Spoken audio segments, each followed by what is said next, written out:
Hi, TM family and friends!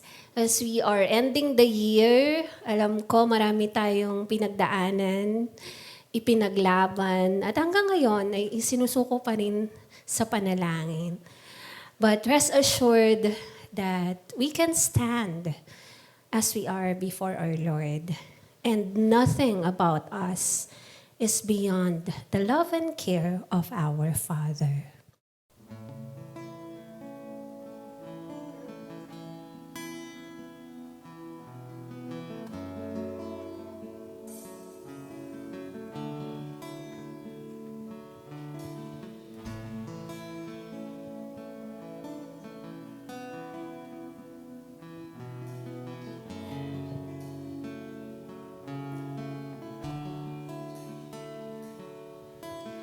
I've been doing all that I can to hold it all together, piece by piece. I've been feeling like a failure, trying to be braver than I could ever be. It's just not me. So be my healer, be my comfort, be my peace.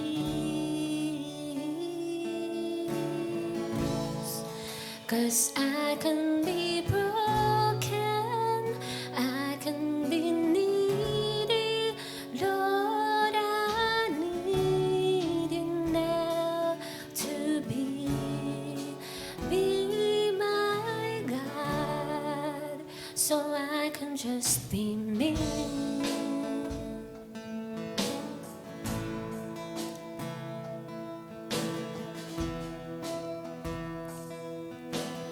I've been feeling like an orphan, trying to belong here, but it's just not my home. I've been holding on so tightly to all the things that I think could satisfy my soul, but I'm letting go. So be my Father, my mighty warrior, be my King. 'Cause I can be scattered, frail and shattered, Lord, I need you now to be my God, so I can just be me. 'Cause I was lost in this dark world till I was finally found in you. So now I'm needing, desperately bleeding. Oh Lord, be all to me and be my Savior, be my lifeline. Won't you be my everything? 'Cause I'm so tired of trying to be someone I was never meant to be. Be my God. Please be my God.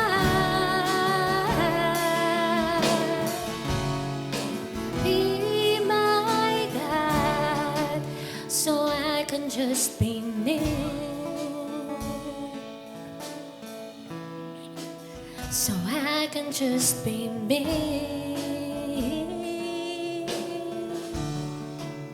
So I can just be me.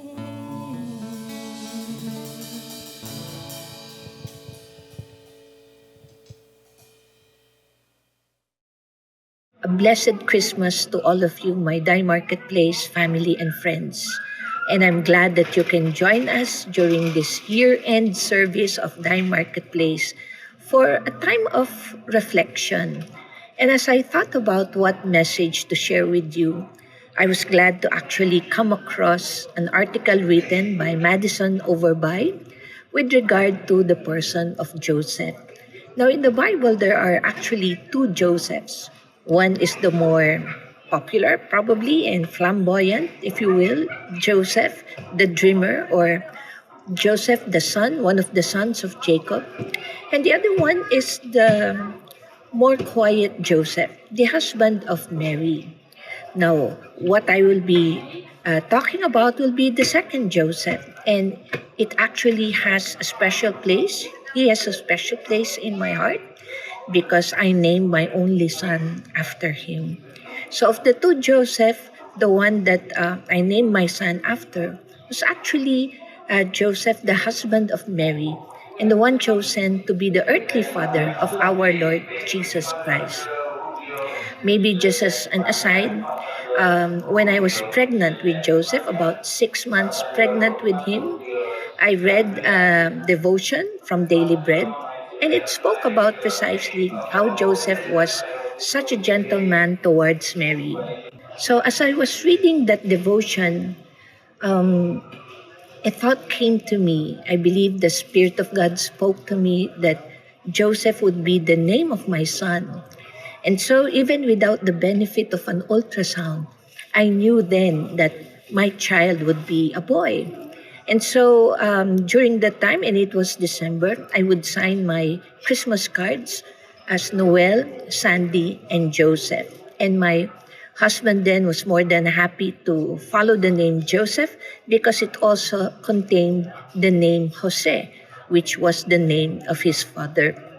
So, why him? Why reflect on the life of Joseph? So, I believe that during this time is also a time when we think about what has transpired in the past year, as well as looking at what's ahead for us in the coming year. And so, as we go into this season of reflection, I would like us to take a look at the life of Joseph, the husband of Mary, in order to see what kind of traits can we possibly also follow after his life. And the very first thing that we will note about Joseph's life is that he was chosen by God. So Madison, in her article, said that the Lord God could have chosen different ways by which, to bring about Jesus to come on earth. But he chose to place him in a human family where there would be a father and a mother. And that has always been the case with our God, where, he would want man to be involved in all his plans and purposes. And that is precisely what he did. He chose a virgin to bear his son, and he chose a man who would serve as the earthly father to his son, Jesus Christ. The second thing that we find about Joseph is that he was trusted by God.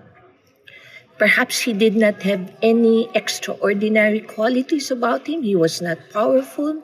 He was not presented to be a man of strong position or resources, riches, and yet he was chosen by God and trusted with the responsibility to stand in a way between Mary and the world that would have readily punished her, ridiculed her for being pregnant at a time, when that would have been considered almost like a criminal offense. She would have been stoned to death, and yet Joseph willingly stood by her side even when he was wanting to possibly break up with Mary because he knows that he wasn't the father of the child that she carried. And yet, he willingly he took on that responsibility entrusted to him by God. He was also entrusted with the responsibility of taking care of Jesus as a boy, as a baby, as a boy growing up beside him. He provided that home that he needed. Jesus needed for him to be safely raised as an ordinary man. But the third and possibly one of the most important trait that we find in Joseph was his obedience. As we mentioned earlier, there was a time when he wanted to quietly separate or break up with Mary in order not to expose her. And yet, when the Lord spoke to him in a dream, where he was told not to break up with Mary, but to stand by her side, he agreed. And then later on, when he was told to take his family, Mary and Jesus, to Egypt in order to flee from the pending attack of King Herod, he also readily obeyed. And then finally, when he was told to return, he also readily obeyed. And so we find in the life of Joseph how he moved whenever God told him to move. And that is the kind of life that he had, a life that was obedient. It is interesting that in the Bible, there's no account of Joseph ever uttering a single word, unlike Mary, where we know the conversation that she had with the angel Gabriel, and even later on when she broke into a song of praise as she celebrated what the Lord has done in her life. And yet for Joseph, who was the man, and during their time, it was the man who had a higher standing, if you will, in their society. And yet, in the life of Joseph, we do not find any word that he uttered during the account of his life. And yet, somehow God still chose him. And though he no achievement, great achievement, as what the world would consider as achievement, could ever be attributed to him, yet we know that his life preached loudly in his own quiet way. He did not have any power nor possession, but what mattered most was his presence. Presence when it was critical for him to be by the side of Mary, and presence at the time when the baby Jesus, the child Jesus, was most vulnerable and needed a father to just show him how it was to live as a man. And this tells us that the biblical manhood is not always about dominance or control, but as we saw in the life of Joseph, it was about responsibility, about trust, about staying, even when living could have been much easier. It's about protecting what God has placed in our care, even when it cost us something. We know that if we were to look around, there would be also Joseph and believers in our midst who carry a weight that they did not create, who love sacrificially, and who obey God without any kind of applause. But we know that heaven, that God sees their actions. I pray therefore that in this short message, that the life of Joseph gave us much to reflect on. And when we think about, what makes one life significant or meaningful, that it's not about always having big things to accomplish or having a position that is recognized by many, that is evident, that is visible to many, but there's also value in the quietly obedient and trustworthy life like that of Joseph, and that we may also be inspired to pursue such a life with the same traits as Joseph. And so now that things have begun to quiet down, all the, most, if not all, of the Christmas celebrations by this time would have been done already. Maybe there would still be a few. But my prayer is that we will find a time of silence and solitude to reflect on what is truly essential in our lives.